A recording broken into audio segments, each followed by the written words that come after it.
സാങ്കേതിക സർവകലാശാലയിൽ പ്രതിഷേധ മാർച്ച് സംഘടിപ്പിച്ച എസ്എഫ്ഐ സർവകലാശാലയിൽ സ്ഥിരം വൈസ് ചാൻസലറെ നിയമിക്കുക, ഇയർ ഔട്ട് സമ്പ്രദായം ഒഴിവാക്കുക എന്നീ ആവശ്യങ്ങൾ ഉന്നയിച്ചായിരുന്നു മാർച്ച്.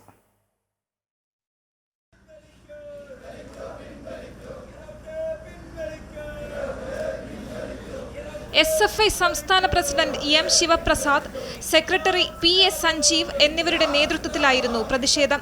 ബാരിക്കേഡ് മറികടന്ന പ്രവർത്തകർ ക്യാമ്പസിൽ കയറി. താൽക്കാലിക വിസിയുടെ മുറി പ്രവർത്തകർ ഉപരോധിച്ചു.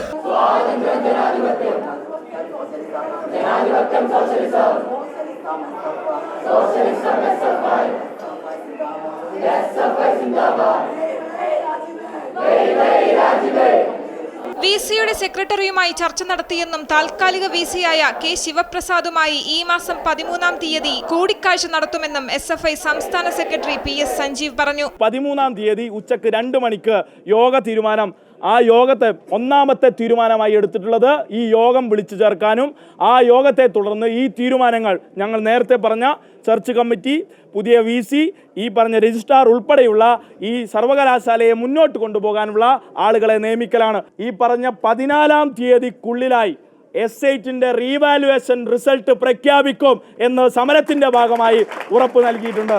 ചർച്ച ഫലം കണ്ടില്ലെങ്കിൽ സമരവുമായി മുന്നോട്ടു പോകുമെന്നും എസ്എഫ്ഐ നേതൃത്വം വ്യക്തമാക്കി. അമൃത ന്യൂസ്, തിരുവനന്തപുരം.